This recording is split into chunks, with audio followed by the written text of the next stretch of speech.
Bonsoir tout le monde, ou bonjour tout le monde.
Allez, on va commencer. Aujourd'hui, c'est la conduite à tenir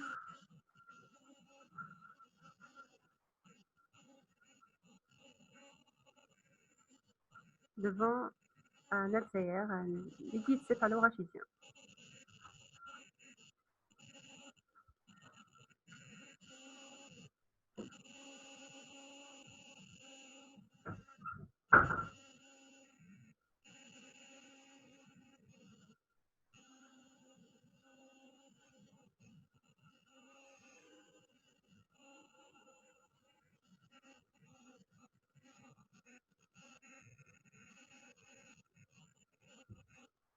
Est-ce que vous m'entendez, s'il vous plaît? Est-ce que vous voyez les diapos?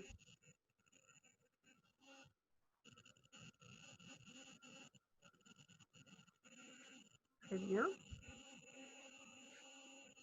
Est-ce que vous avez des questions en attendant d'admettre vos camarades par rapport au cours précédent que j'ai donné? En fait, pour le cours de conduite à tenir devant un prélèvement cutané, s'il vous plaît, gardez ce qu'on a déjà en se concertant avec le staff pédagogique de la Parasito. Puisque le cours a été déjà mis sur la plateforme, vous allez être examiné sur ce que vous avez déjà eu. Donc, c'est vrai que j'ai expliqué un petit peu ce cours sur la conduite à tenir que vous avez eu, le PDF. Et j'ai donné mes diapos, enfin j'ai expliqué mes diapos sur mon support, tout ce qui est parasitologie. Et vous devez retenir ce que vous avez déjà eu comme PDF, c'est sur lequel vous allez être officiellement donc examiné. Normalement, il n'y a pas grand-chose à ajouter, il est assez clair. Ma camarade ou ma collègue a parlé de tout ce qui est donc brièvement tout ce qui est parasitaire et longuement tout ce qui est champignons. Et vous avez déjà eu ça dans les cours précédents, dans les conduites à tenir en mycologie, de façon générale. C'est clair? Donc, transmettez entre vous, s'il vous plaît. Gardez le cours, le support PDF que vous avez déjà eu.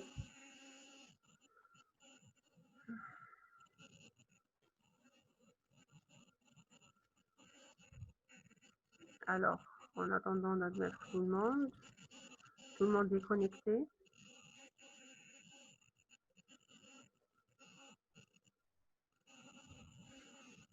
Alors, on commence, s'il vous plaît.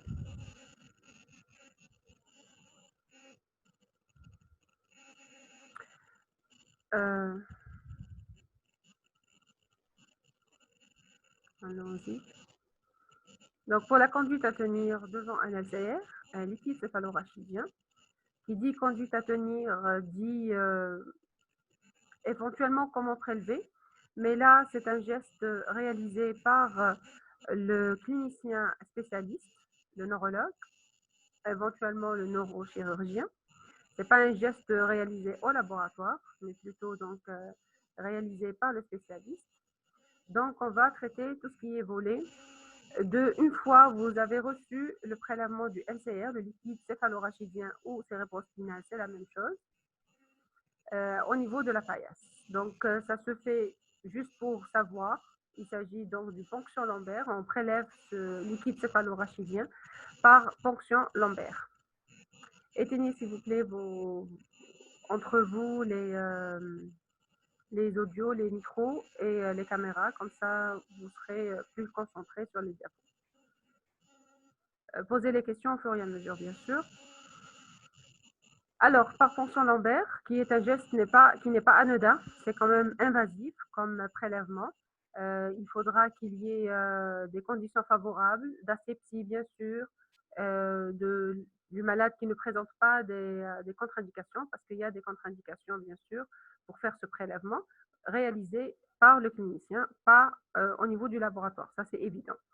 Donc, ce prélèvement étant profond, à l'intérieur du corps, au niveau donc c'est le liquide qui circule entre le cerveau, les méninges et la moelle épinière, donc naturellement stérile et doit être normalement stérile et donc doit être acheminé dans un flacon stérile. On ne peut pas l'accepter si le flacon dans lequel il a été acheminé, qui ne se visse pas très bien, qu'il est en plastique et donc non stérilisable, par exemple un crachoir, c'est faux. Ou un tube sec, on sait très bien les tubes secs sont également en plastique, on ne peut pas les accepter sur ce type d'échantillon dans un prélèvement, dans un flacon plutôt, non stérile. Il faut que ça soit un tube à vis stérile ou un flacon stérile qui se ferme hermétiquement pour préserver la stérilité jusqu'à arriver au laboratoire. Parce que dès qu'on trouve quelque chose, c'est considéré comme significatif parce qu'il devrait être exempt de tout germe. Il va être bien sûr demandé les circonstances de demande devant des signes cliniques neurologiques ou parfois généraux, mais surtout neurologiques. On va voir après. C'est quoi ce liquide céphalorachidien? Il va être plutôt demandé dans plusieurs euh, tableaux cliniques. Vous avez le syndrome tumoral, vous avez les atteintes médulaires. Syndrome tumoral, c'est-à-dire une pression de l'organe du cerveau, c'est-à-dire des signes de compression du cerveau, une paralysie, une exophthalmie, quelque chose qui signe que le malade, il a quelque chose au niveau du cerveau qui pousse et qui est en train de déranger le bon déroulement ou le bon fonctionnement du cerveau. Ou au niveau médulaire, c'est-à-dire au niveau de la moelle épinière. Ça peut être une encéphalite, une inflammation de l'encéphale, une infection de l'encéphale, ou des membranes qui entourent l'encéphale, qui sont les méninges, c'est-à-dire on aura ce qu'on appelle les méningites. Tout ça, c'est des signes cliniques, ça ne vous concerne pas vous en tant que pharmacien biologiste, mais plutôt c'est le clinicien qui vous dit dans sa fiche de renseignement qu'est-ce qu'il suspecte? Méningite, un syndrome méningite, un syndrome encéphalique ou encéphaloméningite, méningoencéphalique plutôt. Éteignez s'il vous plaît les caméras.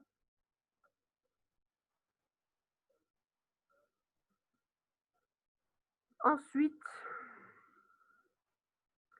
syndrome tumoral, je vous ai dit, par compression d'organes ou un syndrome ou atteinte médulaire. Ça va créer un dérangement au niveau de la moelle épinière qui peut se matérialiser parfois par une paralysie temporaire ou fugace ou passagère ou plus permanente. Et vous aurez, il y a plusieurs étiologies. On vous demande pas, je ne vous demande pas d'apprendre par cœur toutes ces étiologies. D'accord?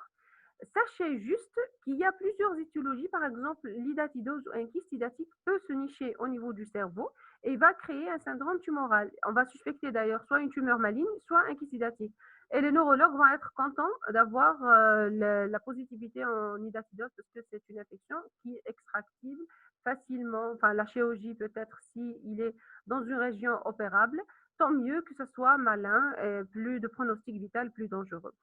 Le kyste idatique également peut se retrouver ou se nicher au niveau des vertèbres et ça va donner donc un aspect d'un syndrome médulaire. Et donc, juste pour vous dire, il y a l'astérix, je pense, attendez.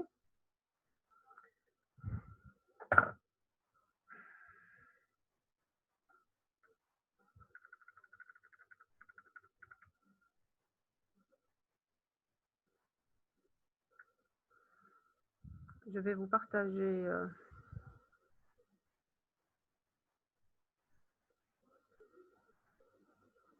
le PDF pour vous expliquer pourquoi j'ai mis un astérix.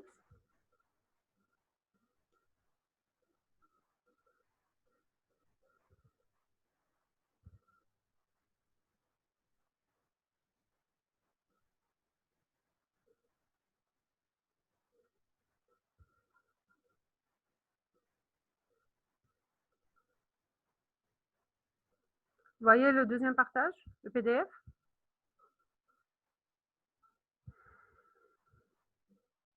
Oui? Non?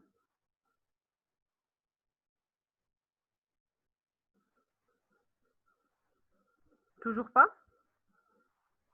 Et là? Oui, c'est bon. Alors, on parlait donc, tout ce qui est introduction, c'est juste pour vous dire, c'est un prélèvement stérile et devrait être acheminé, réalisé par le clinicien dans des conditions de stérilité et acheminé stérilement. Plusieurs circonstances de demande en parasitologie et en mycologie également, qu'on va traiter les deux, vont pousser le clinicien à à envoyer un liquide céphalorachidien en parasito-myco. Et sachez plusieurs étiologies et ces étiologies peuvent être répétées selon les atteintes. On peut avoir un syndrome tumoral parakypsidatique ou un syndrome médulaire. On peut avoir également un syndrome méningite ou méningo-encéphalite, encéphalite et méningite avec les trypanosomes, etc. Ça, c'est tout ce qui est l'astérix pour vous dire que certaines étiologies peuvent avoir plusieurs aspects cliniques. Je ne vous demande pas d'apprendre tous les aspects, toutes les étiologies par aspect clinique, juste pour comprendre.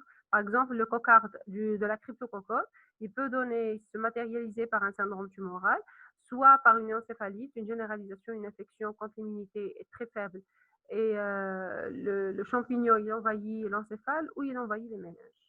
D'accord? Dans les méningites, elles peuvent être lymphocytaires, c'est-à-dire on va retrouver beaucoup de lymphocytes en même temps dans le LCR et on va penser beaucoup plus à des protozoaires, notamment des trypanosomes ou des champignons. Quand on trouve plus le LCR associé à la présence de d'éosinophiles, de polynucléaires éosinophiles et non pas des lymphocytes, et là on va penser beaucoup plus à une étiologie helminthique, métazoaire ou insectes, les larves de mouches, les miases profondes. D'accord? Ça va jusque-là? Il y a les cas particuliers chez l'immunodéprimé. Vous avez à quoi on doit penser en premier? Par exemple, chez un malade, soit VIH positif ou maladie d'Hodgkin, c'est-à-dire où l'immunité cellulaire est atteinte. Quand un malade présente une faiblesse dans son système côté volet cellulaire, il a un problème lymphatique ou un problème généralisé comme le VIH, il atteint l'immunité cellulaire via les CD4. À quoi on doit penser en premier quand il présente des signes neurologiques? Bien sûr, devant des signes neurologiques. D'abord, on va penser à la toxoplasmose récidivante, c'est-à-dire il a fait euh, auparavant une toxoplasmose, ou même il est en train de faire une toxoplasmose, mais c'est souvent une rechute, qui garde plusieurs kystes au niveau de son cerveau ou de son corps, et ça va récidiver, déclencher rupture du kyste, reprise des bradizoïdes qui redeviendront des tachyzoïdes et l'infection reprend sous forme de méningite ou méningoencéphalite. La quantamoeba, c'est les fameux amibes libres. Les amibes libres qui, suite à un geste à risque de baignade en eau contaminée par ces amibes, on peut donc par voie rhinopharyngée, on inhale ces parasites qui peuvent donc se retrouver au niveau de l'encéphale et c'est l'immunité cellulaire quand elle n'y est pas, on va donc développer facilement l'infection. La même chose pour la cryptococcus en tant que premier facteur fongique à risque chez les malades VIH.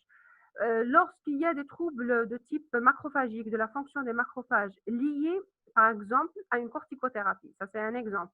Donc tout ce qui est trouble des macrophages, si on a diagnostiqué une faiblesse immunitaire, mais qui est fonctionnelle ou numérique en macrophage, on peut suspecter beaucoup plus la cryptococcus, un peu moins l'aspergillose et la candidose, et l'anguillose, pardon. La neutropénie, par contre, les polynucléaires neutrophiles, quand ils sont bas par une leucémie, par un traitement immunosuppresseur, par une chimioradiothérapie, c'est l'aplasie généralement médulaire et on aura surtout une neutropénie qui peut être sévère ou intermédiaire. Et là, on va penser aux champignons de type aspergillaire et candidosique, devant bien sûr des signes neurologiques. Donc, on ne va pas prélever, s'il vous plaît, un LCR pour la toxoplasmose, j'ai pas compris, c'est-à-dire toxoplasmose, oui. Chez le VIH, il risque comme protozoaire, comme localisation cérébrale à risque chez une personne VIH positive ou atteinte dans son immunité cellulaire, la première chose protozoaire parasite qui peut déranger à ce niveau-là, c'est la toxoplasmose, c'est-à-dire facteur épidémiologique plus élevé. Tout simplement parce que la toxoplasmose étant une maladie très répandue dans la population humaine et on peut être porteur de toxoplasme sans se rendre compte quand on est immunocompétent. Et c'est quand on développe une immunodépression cellulaire que ça se déclenche, ça se matérialise par une ouverture des kystes et ça nous donne des signes neurologiques essentiellement. D'accord? Également, il y a les amibes libres si on fait un geste à risque de se baigner en eau contaminée, etc. Voilà, ça c'est, je vous ai dit, il y a les facteurs immunitaires qui nous donnent une liste de priorités à quoi on pense en parasito et en mycologie. C'est ça, c'est tout simplement le listing de à quoi on doit penser devant des signes neurologiques. Et on ne doit pas prélever un LCR quand il a un embarras gastrique ou quand il a une fièvre, etc., toute seule. Généralement, donc le LCR ne sera prélevé que devant des signes évocateurs. On ne va pas s'amuser à prélever cet LCR qui est par ponction lombaire, qui est un geste invasif, juste pour enlever une suspicion de, je ne sais pas, quelque chose qu'on peut traiter ou diagnostiquer ailleurs. D'accord? Il faut qu'il y ait des signes associés. Et c'est ça les signes, les syndromes. D'accord? Avec des exemples de parasitose et mycose associés à ces syndromes. Alors, il faut savoir d'abord connaître la normalité pour connaître l'anormalité, si j'ose dire. Quand on connaît un LCR normal, comment il est, c'est la référence. Un LCR normal doit être normalement stérile, il est profond.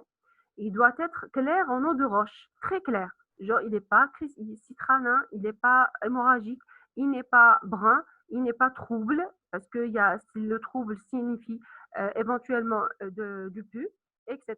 Donc, tout ce qui est normal, on doit le connaître pour connaître le anormal. Et on va, bien sûr, dans notre fiche de renseignement, mettre la macroscopie, ce qu'on voit dès la réception du prélèvement. Il était trouble, il était purulent, il était clair, etc. La cytologie normale, elle est autour le taux de polynucléaire, de mononucléaire, pardon, moins de 5 éléments par millimètre cube. Et pas du tout de polynucléaire. Donc, les monocytes, c'est normal qu'on trouve des lymphos, mais ils doivent être sur la cellule de Malacèse en numération inférieure à 5 éléments par millimètre cube. Ça, c'est normal. Parce que ça fait partie de l'immunité vigilance de la protection générale. Dès qu'il y a une infection, ça se multiplie en faisant plusieurs colonnes. Mais sinon, dans la norme, il y a juste la vigilance. Mais les polynucléaires neutrophiles ou eosinophiles ne devraient pas y être. S'il y a, c'est significatif d'une infection. Pour nous, en tout cas en parasito, ça peut être soit des helminths, des métazoaires, ou les polynucléaires eosinophiles, soit des helminths, soit des insectes, etc., comme les larves de mouche. La biochimie normale, une protéine rachis autour de 22 jusqu'à 40 maximum millimètres par décilitre, milligrammes par décilitre. L'albumine inférieure à 0,30 grammes par litre. Les gamma-globulines, c'est-à-dire les immunoglobulines, inférieures à 10% par rapport à la charge totale des anticorps dans le sang.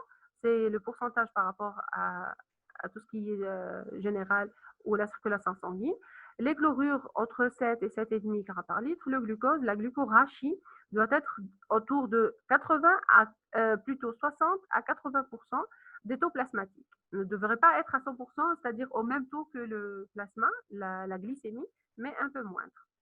Mais quand même, un taux élevé, c'est tout à fait normal parce que c'est la normalité, la physiologie, qu'il y ait beaucoup de glucose dans le cerveau, qui est le principal nutriment. Alors, la conduite globale, vous avez cette image, ce schéma, où on est toujours dans les conduites à tenir, généralement, on stratifie notre démarche sous forme de schéma par priorité. Qu'est-ce qu'on fait? Dès qu'on reçoit un SCR, on fait la macroscopie, vous pouvez mettre macroscopie, plus la biochimie, avoir la glucorachie, avoir la protéinorachie, avoir les chlorures, etc., pour savoir est-ce qu'il est dans les normes ou il y a un problème, et on mentionne ce problème défaillant. L'examen microscopique, c'est-à-dire observer une goutte entre la mélamelle, d'abord à l'état frais et en même temps on fera la cellule de Malassez en cytologie pour permettre de voir s'il y a éventuellement des globules blancs. Les polynucléaires ne devraient pas y être et s'il y en a, on doit les mentionner. Les monocytes, les lymphocytes, on mentionne leur nombre. Et après, soit à état frais avec la cytologie, et l'état frais également, on pourra éventuellement isoler ou voir, observer certains parasites ou champignons, et après coloration au MGG. Et toujours laisser une réserve au frigo à plus 4, si jamais nous avons besoin de reprendre de ce prélèvement pour refaire d'autres techniques. Donc la réserve à plus 4, c'est indispensable. Fermé hermétiquement encore, quand on le manipule toujours devant le bec, benzène, stérilement, garder l'asepsie, ne pas parler quand on manipule pour ne pas inoculer nos propres gouttelettes de salive, pour ne pas contaminer ni nos milieux de culture, ni le prélèvement, et refermer la quantité qui reste, on doit la remettre, l'étiqueter bien sûr avec le numéro et la remettre au frigo si jamais on a besoin. Il y a toujours, ça c'est la avant centrifugation, et il y a indispensable la centrifugation. La centrifugation, c'est-à-dire, je vous dis, on garde une réserve, on fait la macroscopie, on fait la microscopie avant et après centrifugation. Ça c'est avant, et ça c'est après centrifugation, pour augmenter les chances de tomber sur les parasites et les champignons, parce que simplement sans voir le culot, on peut passer à côté. La centrifugation permet de concentrer, c'est une notion de concentration.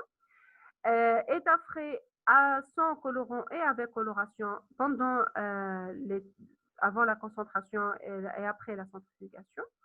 Et on recherche également dans le surnageant, c'est ce qui permet donc de dispatcher. Après centrifugation, on va réobserver le culot, état frais et après coloration, les différentes techniques de coloration. La mise en culture qui est indispensable en mycologie et parfois utile également en parasitologie, notamment pour les amibes libres. Gardez encore une fois, à partir du culot de centrifugation, on le garde, mais au congélateur. Non pas à plus 4, qui est la température du frigo, réfrigérateur, mais à moins 20 degrés, qui est la température de congélation. Ça, sera réservé pour d'autres techniques, pour par exemple un laboratoire qui n'est pas doté de techniques plus poussées, telles que la PCR, polymérase chaîne réaction à la recherche de l'ADN des parasites ou des champignons, ou l'inoculation animale quand on n'a pas une animalerie. On peut garder cet échantillon quand il y a une forte suspicion et que toutes les autres analyses restent négatives, et pour ne pas encore reponctionner le malade, qui est à risque. Donc, on peut envoyer notre échantillon à des laboratoires plus référencés pour ce genre de technique spécifique ou spéciale. Et ça, c'est pour le culot. Pour le surnageant, on va rechercher dedans les éléments solubles immunitaires qui sont les antigènes des parasites ou des champignons et les anticorps. Voilà, ça, globalement, c'est la conduite à tenir globale. En écrit, c'est-à-dire si on veut expliquer et détailler tout ça, c'est ici. Dans un état frais, qu'est-ce qu'on peut trouver plutôt, ça, c'est les résultats. Je me suis, avant dans les diapos, j'ai redonné le schéma différemment. Par exemple, ici, vous voyez. Alors, donc, bien sûr, tout ce qui est fiche de renseignement associé à cette analyse. On va rajouter dedans tout ce qui est les signes cliniques ayant motivé la demande, de pourquoi on a fait cette LCR. Les notions de zone d'endémie, notamment le paludisme dans le neuropaludisme, trypanosomose, surtout la trypanosomiase, parce que ce n'est pas une maladie qui sévit partout dans le monde, mais plutôt en Afrique subsaharienne, Afrique noire, là où il y a les glossines, ou certains champignons dimorphiques qui sont spécifiquement dans certaines zones tropicales. La biochimie, tout ce qui est la cytologie, on pourra donc l'obtenir par les laboratoires d'à côté. S'il y a la glucorachie elle est perturbée ou il y a des gamma-globulines élevées ou éventuellement il y a la présence de polynucléaires de façon anormale. La radiologie également, c'est généralement grâce au scanner qu'ils découvrent qu'il y a quelque chose au niveau du cerveau pour motiver le prélèvement du LCR. Donc, on a un petit peu un rapport sur la notion donc, de radiologie. Statut immunitaire, c'est indispensable de savoir si le malade souffre d'une immunodépression pour compléter notre liste de recherche, en fait. Est-ce que vous m'entendez toujours?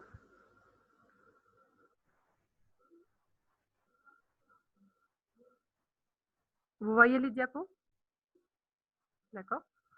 Les traitements en cours, c'est pour nous renseigner surtout lors des traitements contre les champignons qui vont inhiber ou ralentir la culture. C'est pour cela on demande tout simplement quel est le traitement ou s'il est sous immunosuppresseur, corticothérapie bien sûr, et ça nous renseigne également sur le statut immunitaire associé.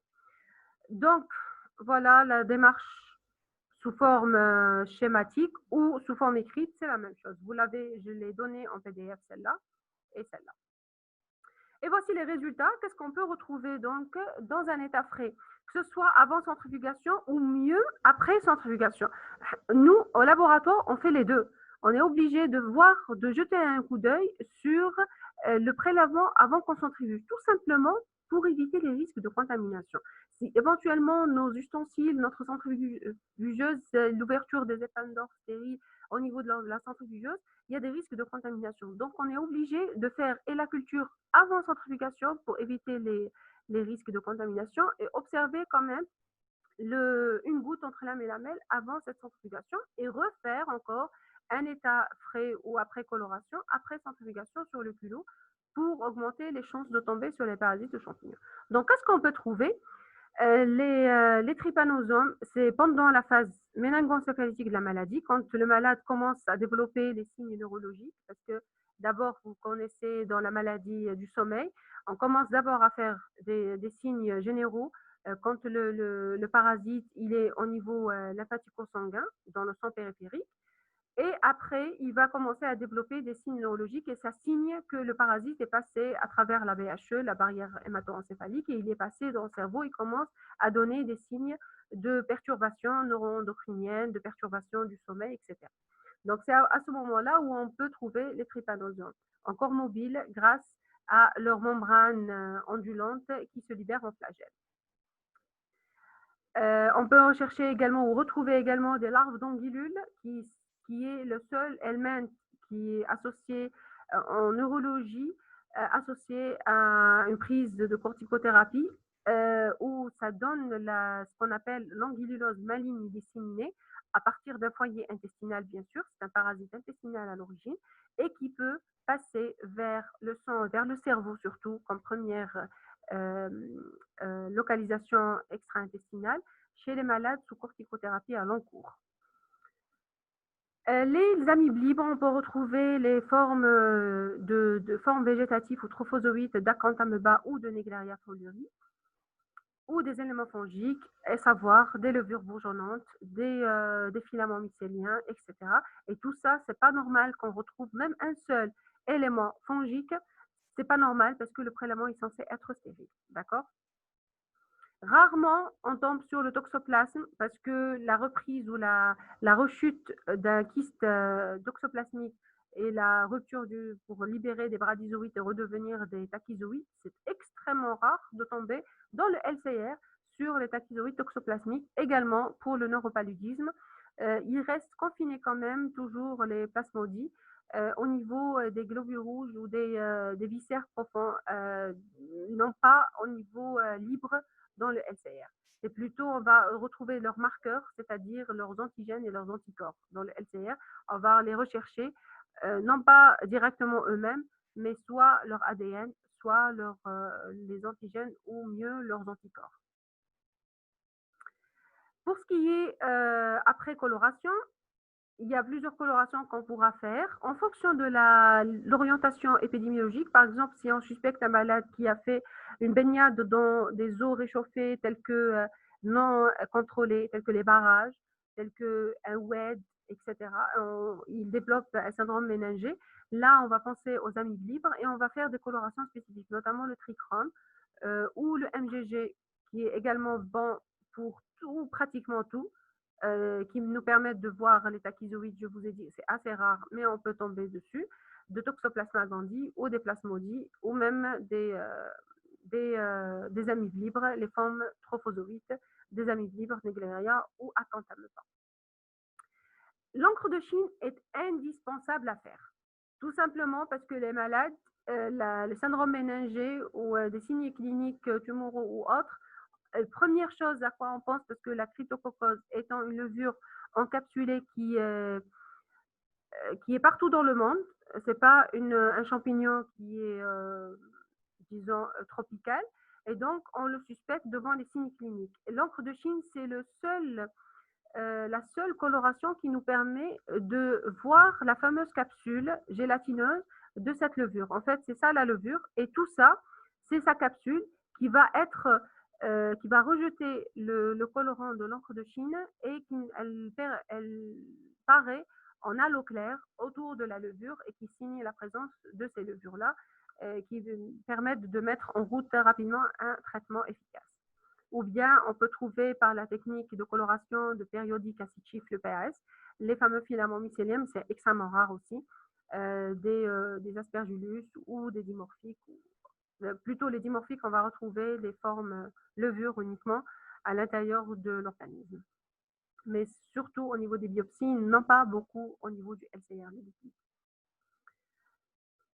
Ensuite, après coloration, il y a certaines techniques. On ne s'arrête pas à simplement faire un état frais après coloration ou même suite à la concentration par centrifugation, simple centrifugation. Parfois, on a recours à des techniques plus spécifiques selon la suspicion. Le malade, par exemple, il vous dit que j'ai fait un séjour en Afrique noire. J'ai eu la notion de piqûre de glossine. Il y a eu le trypanosome, il y a eu des signes cliniques et il commence à développer, arrivé au pays, à votre pays, il commence à développer des signes neurologiques. Là, on va penser à la trypanosomiase. Même s'il est d'origine de là-bas, par exemple, et il est parti faire un safari ou une balade donc, dans les savanes, et c'est là où elle a commencé à développer des signes généraux, et puis vous êtes dans la phase lymphatique, plutôt la phase cérébrale neurologique. Donc, on augmente les chances de tomber sur le parasite, les trypanosomes, qui sont mortels sans traitement. Donc, il faudra pousser votre recherche, non pas on s'arrête à un simple centrifugation ou le culot, etc. On va rajouter une double centrifugation. Première centrifugation, on l'a déjà faite pour tout le monde. Et si on suspecte les trypanosomes, on va faire la double centrifugation qui est tout simplement la première à 1500 tours par minute normale pendant 10 minutes. Sur le culot, on peut observer, mais la sensibilité de cette première centrifugation, elle est juste, elle ne permet de détecter que 5 jusqu'à 50. Par exemple, s'il y a 50, tant mieux. Ou autour de entre 50 et 5, on peut les voir. C'est trypanosome mobile. Mais inférieur à 5, c'est là où le souci. Quand il n'y a pas beaucoup de l'infection n'est pas encore très développée ou le parasite ne s'est pas beaucoup multiplié, les 1, 2, 3, 4, on peut ne pas les voir sur un simple culot de première centrifugation. Donc, qu'est-ce qu'on fait? Ce fameux le culot qu'on observe entre la lamelle, une petite goutte, et le reste du culot va être absorbé par un tube capillaire. Si vous voyez le tube de type hématocrite, si vous avez fait les TP en hémobio, vous reconnaissez les tubes très fins capillaires. Là, on prélève ce culot par capillarité. Tout simplement, on dépose au fond du tube qu'on s'est servi, le tube conique, pour faire la centrifugation, la première centrifugation. On va glisser dedans le tube capillaire. Il va absorber le culot par capillarité parce que le rayon étant très fin, il va tout simplement faire laisser passer le culot par aspiration simple, mécanique ou physique plutôt. Et ce tube capillaire, il y a des micro-centrifugeuses spécifiques pour ces tubes capillaires. On va les passer encore à centrifuger à raison de 12 000 tours par minute pendant 5 minutes. Et on va directement observer ce tube capillaire sous microscope. Et on voit bouger les trypanosomes dans le culot de cette deuxième centrifugation. On peut casser, on peut s'arrêter, c'est sûr. Si on a déjà fait une première centrifugation, d'ailleurs, avant de faire cette double centrifugation, si vous avez fait une bonne première centrifugation et une bonne observation au microscope, votre œil est avisé, vous avez trouvé le parasite ici. D'accord? Donc, pas la peine de faire la double centrifugation. C'est clair? Donc, si on suspecte et on n'a rien trouvé à l'état frais ou après concentration, première centrifugation, on passe au tube capillaire. D'accord? Ça, c'est évident. C'est clair? Donc, ce fameux double centrifugation, ça va nous augmenter, voilà, nous augmenter la sensibilité au lieu de passer à côté les 1, 2, 3, 4 qu'on n'a pas vus. Et encore un bon microscopiste, hein. C'est pas quelqu'un qui va observer de part et d'autre un petit peu la lame balayer rapidement et va vous dire c'est négatif. Donc, il faudra être plus minutieux, plus concentré, plusieurs œils qui observent, plusieurs observateurs pour pouvoir dire que c'est négatif. Et la deuxième, également, on pourra les observer directement en tube à l'objectif 10 faible grossissement. Et là, on peut augmenter notre sensibilité jusqu'à 1 à 10 éléments par millilitre. Et donc, un petit parasite, on peut le détecter. Et encore, si tout ça est négatif, qu'est-ce qu'on fait, à votre avis? C'est la mise en culture. C'est là. Si la deuxième centrifugation, et qui est très fine, normalement, elle devrait permettre d'observer si c'est positif, et quand même, le prélèvement est toujours pas riche, pas assez. Et donc, qu'est-ce qu'on fait? On ne s'arrête pas à la double centrifugation, on rajoute la mise en culture sur milieu novimaclinicol qui est bon pour tous les parasites flagellés comme la leishmanie et comme les trypanosomes. C'est un milieu qui va multiplier notre parasite. S'il y a un petit parasite qu'on est passé à côté, qu'on ne l'a pas vu, même après double centrifugation, on va le voir en culture plus tard. D'accord? D'autres techniques spéciales, notamment, c'est des exemples de ce qu'on peut faire en cas de suspicion, de forte suspicion de telle ou telle chose. Il y a des choses standards. Vous voyez le schéma standard? C'est ce qu'on fait. Et on rajoute des techniques spécifiques en fonction de la suspicion et de la demande parfois. D'accord? Dans l'immunofluorescence directe, si vous avez des kits d'IFD, immunofluorescence directe, c'est-à-dire des lames déjà fixes sur lesquelles on va mettre le prélèvement, on va rechercher directement le tachyzoïde parce qu'on est passé à côté, on ne peut pas toujours le voir très faiblement éliminé dans le LCR. On peut le rater dans l'état frais, on peut le rater parce qu'il est petit et non coloré. On peut le rater dans la concentration. On peut éventuellement le suspecter après MGG, coloration d'un culot au MGG. Mais on n'est pas sûr. Pour être sûr et le visualiser grâce à la fluorescence qui est encore plus sensible, parce que coloré, on peut ne pas le voir. On passe à côté, on ne le voit pas parce qu'il est juste coloré et à peine visible. Mais fluorescent, là, on ne peut pas le rater parce que la fluorescence attire votre regard. Malgré que c'est un microscope optique, c'est-à-dire à UV, mais la fluorescence, forcément, va attirer votre regard. Et en fait, là, vous voyez deux tachyzoïdes à côté. Hein. Il n'est pas de forme ronde, c'est des tachyzoïdes arqués en forme de virgule. Et là, deux à côté, l'un à côté de l'autre ici. Et grâce à cet IFD sera positif en mettant donc notre culot de LCR sur des lames de type ASPOT, sur laquelle on va rajouter une couche d'immunoglobuline marquée spécifique de Toxoplasma gondii marquée par un fluorochrome. On incube et on lave et on va rajouter le fluorochrome, c'est-à-dire si c'est positif, s'il y a le tachyzoïde qui s'est fixé au départ, on va le révéler par une antiglobuline marquée par le fluorochrome et ça nous donnera une positivité. Si c'est négatif, on peut éventuellement garder le culot à moins 20. Si on a une PCR, on peut la lancer. On doit bien sûr collecter les échantillons. On ne peut pas lancer une PCR pour un seul prélèvement. Généralement, on collecte. Ou si on n'a pas la PCR, on va l'envoyer dans les laboratoires dédiés, spécialisés, notamment l'Institut Pasteur d'Algérie. La mise en culture, également pour le toxoplasme, on peut rajouter la mise en culture non pas sur milieu NNN, mais sur culture cellulaire de type cellules cancéreuses MRC5 ou l'inoculation à l'animal si on a une animalerie, des souris de laboratoire. On injecte, on inocule par voie intratécale, intracérébrale à la souris notre culot du LCR et on incube on garde l'animal pendant au moins 6 semaines. On le sacrifie. Après, on va prélever son cerveau, faire des coupes histologiques en anapathe, comme en anapathe, pour observer si éventuellement il a développé l'infection, ce qu'on a injecté, puisque c'est des souris de laboratoire évidemment exemptes de tout, de parasites, de champignons et de micro-organismes. C'est des animaux de laboratoire cultivés au laboratoire ou élevés au labo. Si on leur injecte quelque chose qui était positif, ils vont développer la maladie, ils vont développer les kystes au niveau cérébral qu'on va révéler par la suite. Pour la suspicion des amibes libres, je vous ai dit une personne qui a fait un geste à risque et s'est baignée dans des eaux réchauffées, non contrôlées, des barrages, etc., ou une piscine qui est suspecte, ou tout simplement une collection d'eau, pas forcément donc une piscine, un WED ou un Gelta. Et en force suspecte par un syndrome méningoencéphalytique brutal au niveau donc cérébral.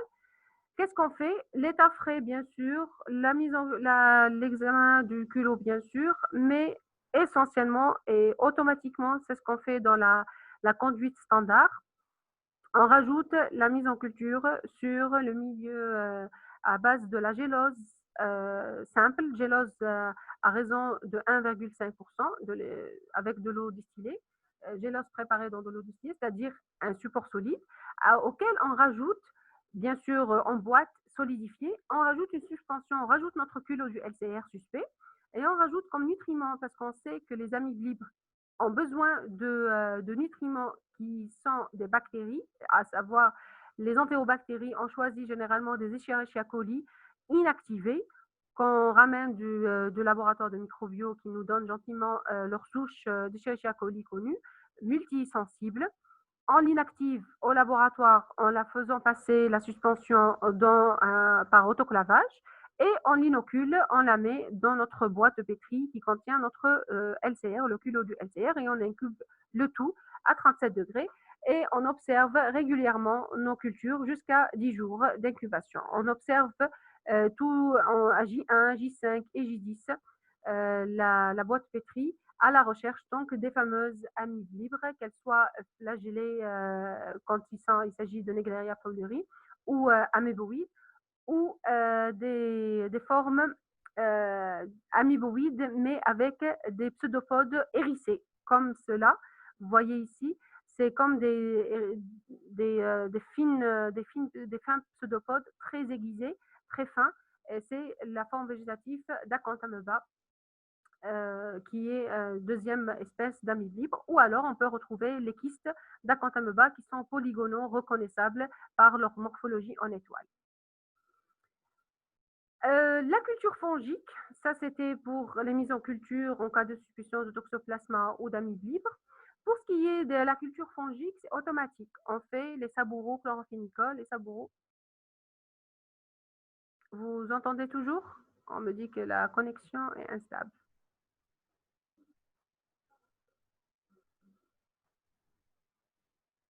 C'est clair jusque-là? D'accord.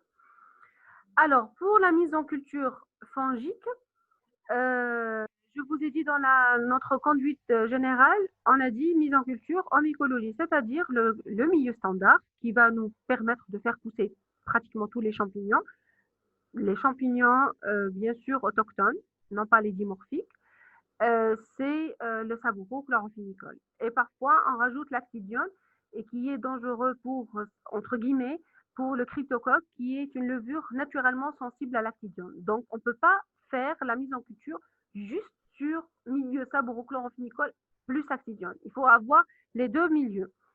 Et le sabouro simple chlorophénicol, d'ailleurs avant centrifugation, et un sabouro chlorophénicol après centrifugation à partir du culot, et un sabouro chlorophénicol actidione à partir toujours du culot.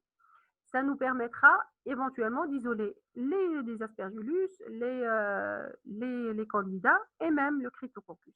Si on suspecte un dimorphique parce que le malade était au Venezuela, il était au Brésil, il était dans des zones d'endémie par rapport à des dimorphiques qui peuvent viscéraliser au niveau du cerveau et donner des signes neurologiques, là on va éventuellement faire la mise en culture sur des milieux. Certes, le sabouro il permet d'isoler la forme saprophyte, c'est-à-dire la forme filamenteuse. Et quand on repique ou on met en culture sur des milieux spécifiques à base de cœur-cerveau ou à base de sang ou du foie, ça nous permet de recréer le dimorphisme, de retrouver la forme levurique du champignon dimorphique. Ça, c'est pour encore pousser notre démarche en cas de suspicion d'un champignon dimorphique, par exemple.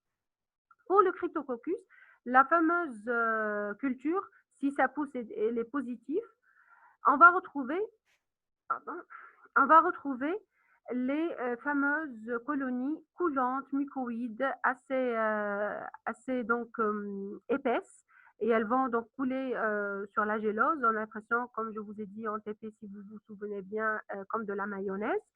Et on observera toujours, on va prélever un fragment de cette colonie qu'on va observer aussi bien à l'état frais, mais surtout avec de l'encre de Chine pour être sûr qu'il s'agit de levures encapsulées.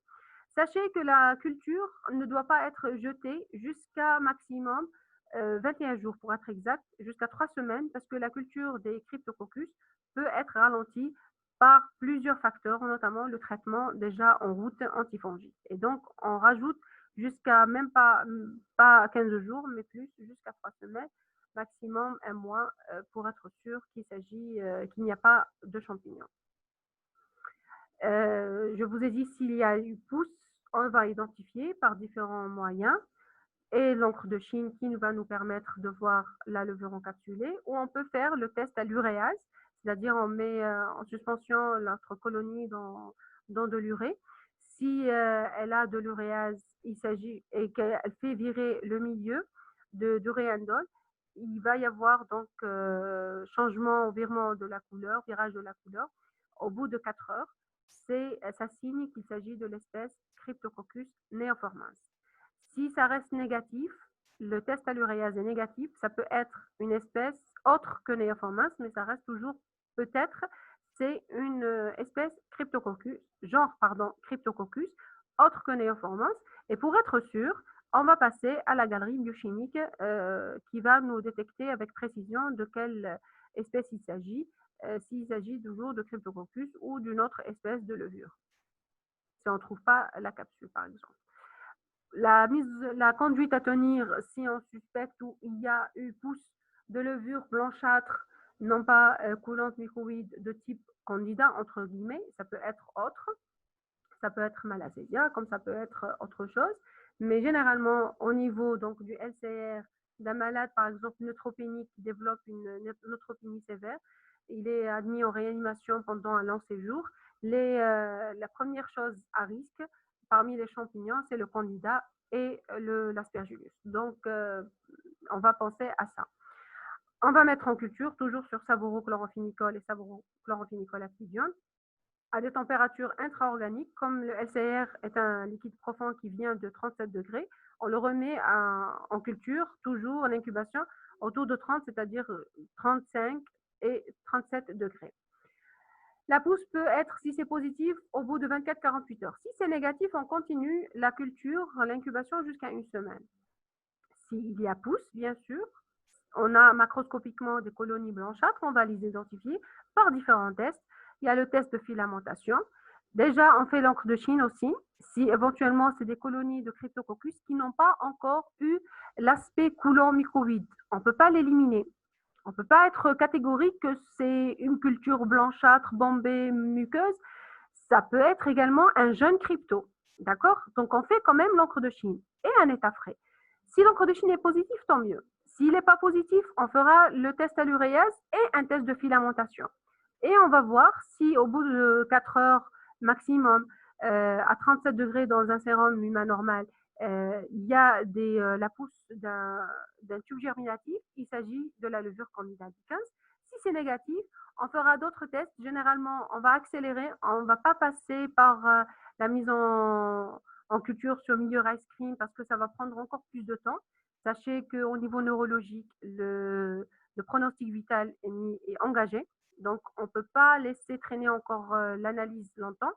Directement, si le test de l'uréase ou de filamentation est négatif, on va directement passer à l'identification spécifique par assimilation ou fermentation des sucres, par les galeries biochimiques, pour avoir avec exactitude et certitude, au bout de 24, maximum 48 heures à 72 heures, notre espèce exacte, pour donner aux cliniciens quel est le champignon, et aussi rajouter l'antifongigramme, savoir comment cette souche se comporte vis-à-vis des traitements antifongiques pour aviser le clinicien sur quelle thérapeutique prendre pour ne pas encore traîner, avoir un échec thérapeutique à cause d'une espèce qui est d'emblée, par exemple, résistante au fluconazole. Ce n'est pas la peine de passer une cure de fluconazole inutile et qui va retarder la guérison du malade.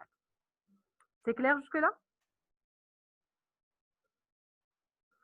Ça, c'est tout ce qui est technique. Donc, on a vu à l'état frais qu'est-ce qu'on peut trouver, après concentration, après centrifugation et coloration, les différentes colorations, les exemples qu'on peut trouver. Les techniques spéciales, les exemples de techniques spéciales qu'on peut faire, la double centrifugation, la mise en culture sur NNN pour les trypanosomes, sur culture cellulaire ou animaux de laboratoire, ou PCR pour les toxoplasmes ou le paludisme, etc. Les mises en culture en parasitologie, telles que la gélose de tout pour les amies libres, ou la mise en culture standard en mycologie, avec la possibilité, ce qui pousse, on va l'identifier, et on est un petit peu averti de quoi on est en train de chercher, s'il s'agit de Cryptococcus ou de levures ou d'autres levures plutôt, ou des champignons filamenteux, ou même dimorphiques. Ensuite, ça c'est tout ce qui était culot de concentration. Sur le surnageant, on va rechercher les fameux antigènes ou anticorps. Pour les antigènes, on va surtout, ce qu'on a au laboratoire en ce moment, c'est la recherche de l'antigène capsulaire du Cryptococcus. On insiste toujours sur la levure Cryptococcus neoformans, qui peut passer inaperçue encore sur les premiers états frais, coloration, encre de Chine, où la culture est en cours. En attendant, on peut savoir s'il n'y a pas des produits de cette enveloppe, de cette capsule, qui se retrouvent en état soluble dans le LCR, grâce à des techniques notamment d'agglutinations sur particules de latex, qui nous permettent de détecter le glucuronoxylomanane cryptococcique. Par technique ELISA, ça c'est la technique d'agglutination directe sur particules de latex. Par technique ELISA, on peut rechercher soit le manane candidosique, soit le galactomanane aspergillaire. Parfois, on aura à faire des techniques immunoagglutination sur carte, les card indirect trypanosomiase test, à la recherche notamment des IgM au cours d'une trypanosomose suspecte, fortement suspecte. Quand le malade, je vous ai dit, il a la notion de séjour en zone endémie avec des signes cliniques très en faveur. Donc, généralement, à cause de la trypanosomose qui est particulière, qui booste l'immunité, qui provoque, une fois qu'on est malade, à produire beaucoup d'IgM, à cause du manteau cellulaire. Je ne sais pas si vous vous rappelez des premiers cours. C'est un parasite assez particulier qui change à chaque fois de paroi, d'enveloppe, et qui oblige le système immunitaire à produire la première vague d'IgM, qui sont les immunoglobulines de première intention. Ensuite, après, il y aura le switch pour produire des IgG. Au bout de juste qu'il y ait des IgG protecteurs contre ce premier clone, le parasite va encore changer d'enveloppe. Il va enlever sa première enveloppe et il va exprimer d'autres antigènes de surface qui vont booster ou obliger le système immunitaire de l'hôte à produire encore des IgM, une deuxième vague d'IgM contre le deuxième antigène, etc. Et donc, dans le sang, pendant la phase lymphatico-sanguine ou dans le LCR, pendant la phase méningo-encéphalitique, on aura beaucoup d'IgM, une hyper-IgM, et qui est très caractéristique de la maladie du sommeil, qui est la trypanosomose humaine africaine. D'accord? Donc, on va rechercher beaucoup plus comme anticorps au cours de la trypanosomose de type IgM. Les anticorps de type IgG ou IgA ou IgM au cours de la toxoplasmose par la technique ELISA. Et là, on va faire ce qu'on appelle le rapport de Desmond, c'est-à-dire la charge immunitaire. CI, c'est la charge immunitaire.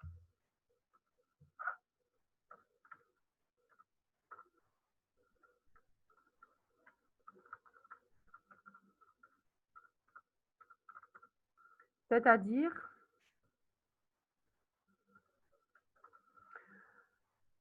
la charge immunitaire, c'est le taux d'anticorps spécifiques antitoxoplasmiques, antitoxo, sur le rapport, c'est ça la charge immunitaire, pardon, sur les anticorps totaux généraux.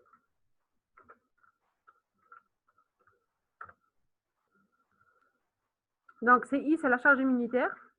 C'est quoi cette charge immunitaire? C'est le taux d'anticorps spécifiques antitoxoplasmose détecté par ELISA sur le taux d'anticorps total qu'il y ait dans le LCR, qui doit être, quand une charge immunitaire dans le LCR de Toxoplasma gondii 3 à 4 fois plus supérieure à la charge par rapport à la charge immunitaire dans le sérum, c'est-à-dire la charge immunitaire dans le sérum, le taux d'anticorps anti-toxoplasma gondii spécifique sur le taux d'anticorps totaux globaux dans le sang.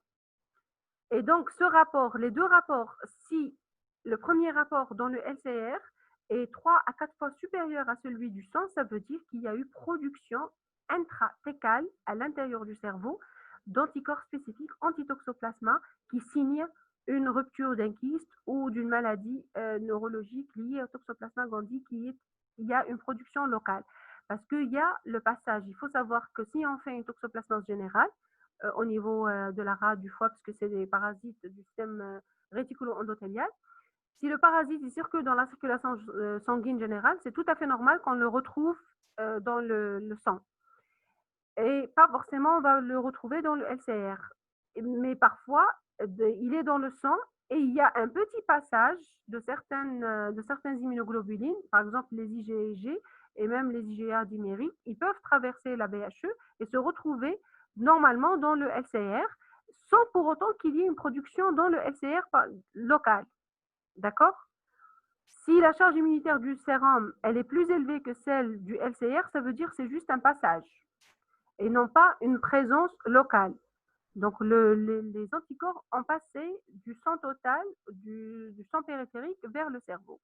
Mais si la charge immunitaire du toxoplasme au niveau des anticorps antitoxoplasmiques au niveau du LCR sont beaucoup plus supérieurs que ceux du sang total, ça veut dire qu'il y a une production locale qui signe ces signes neurologiques qui attestent que ces signes neurologiques qu'on a observés sont liés à la production ou la rupture d'un kyste toxoplasmique et une maladie.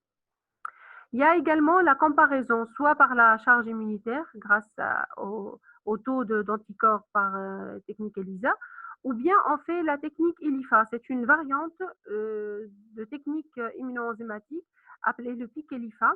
C'est une enzyme linked immunofiltration essai. C'est un test de filtration qui rallie entre la filtration et la détection enzymatique.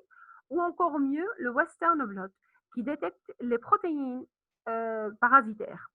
Ce Western blot, il permet, généralement, on fait la comparaison toujours par rapport au sérum, parce qu'il y a le problème de la maladie. On s'est contaminé, on développe la maladie, et il y a des anticorps dans le sang total, et qui peuvent traverser la BHU, se retrouver dans le LCR, et c'est normal. Mais s'il y a une production locale à l'intérieur du LCR, dans le cerveau, et qu'on détecte dans le LCR, ça veut dire que l'infection, elle est au niveau central, au niveau du cerveau, et non pas elle est générale. D'accord? Donc, le profil comparatif, par la suite, je vais vous montrer des images de bandes de Western blot. Si on trouve des bandes spécifiques supplémentaires dans le LCR par rapport à celle du sérum, ça veut dire qu'il y a des protéines en plus dans le LCR de Toxoplasma gondii par rapport à celle observée dans le sérum. Ce qu'on appelle donc une néosynthèse intratécale des anticorps. C'est ce que ça veut dire, soit que la charge immunitaire est élevée, soit la comparaison par Western blot ou par PIC-ELIFA, il y a une faveur de production intratécale, c'est un signe de positivité pour la toxoplasmose en l'occurrence dans le LCR, dans le cerveau. Voici les exemples. J'ai pris juste deux exemples en mycologie et en parasitologie. Je peux vous donner un cas clinique à réfléchir par rapport à une trypanosomose, par rapport à des amibibres, etc. C'est-à-dire, j'ai juste donné deux exemples pour vous expliquer comment on adapte la démarche en fonction de la suspicion. C'est clair? Ça, c'est des exemples où je vais vous dire que la conduite à tenir va être un petit peu orientée en fonction de la suspicion. Par exemple, dans la cryptococcose, il y a toujours la notion de la clinique, la notion d'immunodépression, c'est-à-dire la clinique, soit un syndrome tumoral ou soit un syndrome méningo-encéphalytique. La notion d'immunodépression, c'est un malade VIH positif, c'est un malade qui a fait un Hodgkin, c'est un malade qui a autour de lui des pigeons où il élève carrément des pigeons. Il y a un pigeonnier à côté parce que la levure Cryptococcus neoformans ou même Cryptococcus sp est une levure qui vient des fientes de pigeons, des déchets de pigeons. Et donc, si le malade respire régulièrement ces poussières, il peut se contaminer, avoir une flore fongique à risque dans son environnement parce qu'il est immunodéprimé, il peut développer le cocarde cryptococcique au niveau cérébral. D'accord? Il n'a pas son immunité cellulaire qui le protège. Donc, on fera un état frais, c'est tout à fait normal avant et après centrifugation. L'encre de Chine sera indispensable à la recherche donc, des fameuses levures encapsulées. Toujours penser à laisser la réserve à +4. Toujours après centrifugation, on va refaire l'encre de Chine, mettre en culture, mycologie, c'est-à-dire sur sabourochlorphénicol, et on rajoute quand même sabourochlorphénicol actidione, malgré que la levure étant sensible à cette molécule l'actidione.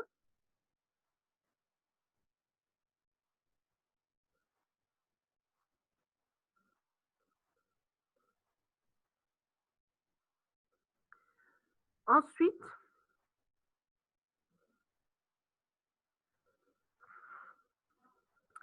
s'il y a pousse, au bout de, je vous ai dit, on met en incubation à 37 degrés et on observe régulièrement, quotidiennement pour être exact, tous les jours, on observe les cultures d'un LCR jusqu'à observation d'une pousse. S'il y a eu pousse, si les colonies sont macroscopiquement évidentes, coulantes, micro-oui, tant mieux. On fera l'encre de Chine de ces colonies observées au microscope et le test d'aluréase. Et on rajoute la recherche dans le surnageant du glucuronoxylomanane, qui est l'antigène capsulaire. Si on suspecte une toxoplasmose, également, on va avoir la notion d'immunodépression, la clinique évocatrice du méningoencéphalite ou d'un syndrome médulaire ou parfois un syndrome tumoral. L'épreuve thérapeutique, parfois, il donne le Bactrim ou le Fansidar. S'il y a une amélioration, ça veut dire que c'est la toxoplasmose. La notion d'immunodépression, elle est évidente. Il faut qu'il y ait une notion d'immunodépression parce qu'on ne développe pas la toxoplasmose étant un parasite opportuniste. Étant immunocompétent, on ne déclare pas la maladie. Alors, sur ce LCR suspecté de toxoplasmose, ou par exemple, c'est un malade qui est déjà connu toxoplasmique, par exemple, avant la greffe rénale ou greffe tout court, et il va subir cette greffe, il va être soumis à un traitement immunosuppresseur à vie. Donc, avant sa greffe, on sait qu'il était porteur d'anticorps anti-toxoplasma gondii, ça veut dire qu'il a fait la maladie et donc il a des kystes un peu partout dans son organisme. Une fois il est sous traitement immunosuppresseur, à un moment donné, il peut refaire un syndrome neurologique. À quoi on pense en premier? On va penser parmi tous les opportunistes à chercher, on met la toxoplasmose en premier lieu parce que c'est un parasite opportuniste, c'est un malade sous immunosuppresseur et qui avait une toxoplasmose auparavant et donc on pense qu'il a rechuté. Donc, dans son LCR, à partir de son culot, on va chercher le parasite directement. Par un examen direct, c'est faible de le retrouver parce qu'il est petit et non coloré, c'est difficile de le voir. Mieux quand on le colore au MGG, mais parfois on passe à côté parce que c'est pas très riche. Encore mieux, on augmente la sensibilité si on rajoute l'immunofluorescence directe par technique donc, de fluorescence. Tout ça est toujours négatif. On pousse encore par la PCR si on a, sinon on envoie le prélèvement. La mise en culture cellulaire, si on a, sinon encore on envoie le prélèvement à des laboratoires spécifiques ou l'inoculation à l'animal de laboratoire. Et on va la sacrifier à la recherche des kystes intracérébraux de la chaîne animale. Ça, c'est pour rechercher le parasite au niveau du culot. Sur le surnageant, les antigènes, par contre, pas comme la cryptococcose, ils ne sont pas riches. On ne va pas retrouver beaucoup d'antigènes dans le sang, dans le surnageant du LCR d'un toxoplasmique positif au niveau du LCR, car c'est fugace, c'est rapide. Le parasite se dégrade peu et il libère peu des antigènes solubles. Donc, il n'est pas toujours, sa négativité n'influe pas le diagnostic. On ne peut pas éliminer le diagnostic sur la négativité des antigènes. Par contre, les anticorps, oui, c'est ce qu'on fait. La recherche par la comparaison par rapport au sang total, la charge immunitaire, qui deviendra petit à petit 3 à 4 fois plus supérieure à celle de la charge immunitaire dans le sang total. le piqué d'IFA ou le western blot, vous voyez le western blot, les bandes spécifiques, ça c'est S, le 21 c'est un sérum, et 22 c'est un LCR du même malade. Vous voyez des bandes, il y a des bandes en plus foncées ou des bandes carrément en plus dans le LCR qu'on ne retrouve pas dans le sang, comme celle-là par exemple.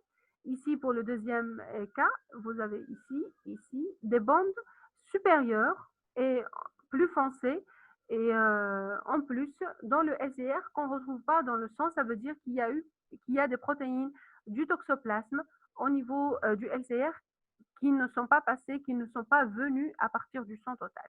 Et ça atteste une production intrathécale de toxoplasma Gandhi qui permet de poser le diagnostic d'une toxocérébrale pour pouvoir traiter le malade le plus rapidement possible. Si vous avez des questions,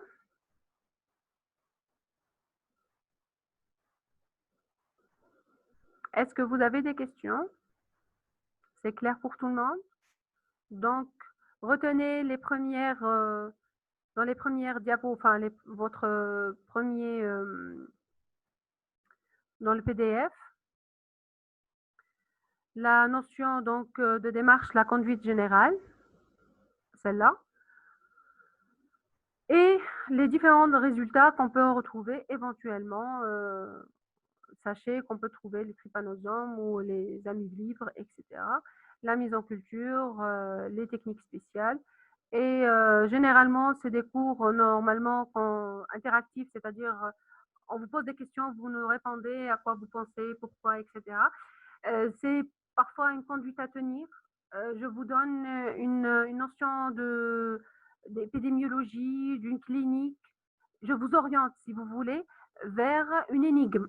C'est quoi, à quoi vous pensez et comment vous faites pour confirmer ou infirmer votre procédure de diagnostic. D'accord? On peut vous dire, voilà, il présente un syndrome tumoral, et vous allez penser à plusieurs choses. C'est un VIH positif, il avait une sérologie, après je vous dis, il avait une sérologie toxoplasmique positive. Qu'est-ce que vous faites?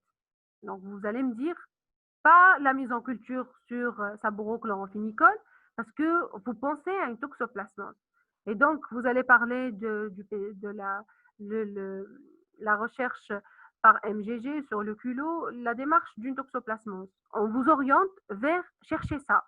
Répondez-moi sur cette suspicion. C'est clair?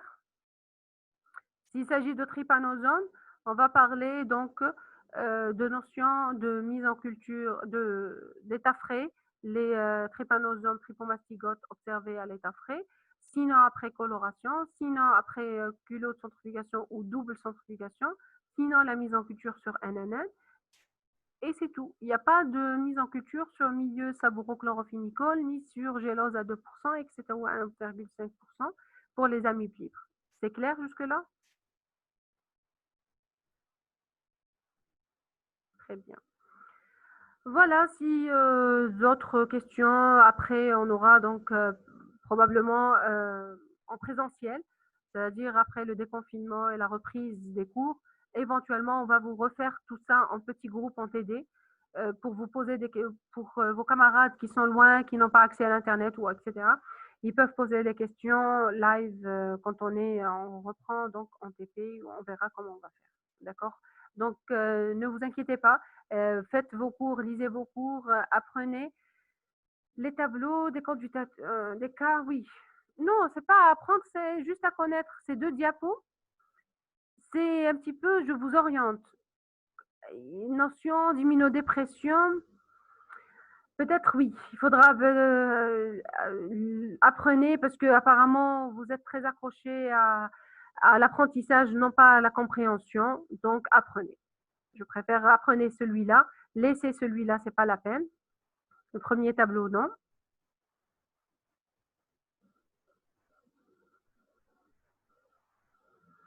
C'est-à-dire ce tableau, ayez en tête ce tableau en tête, sinon le premier, c'est pas la peine.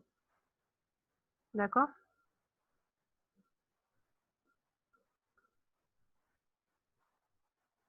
Voilà, allez, on a terminé. Bonne fin de journée et bon courage. De rien.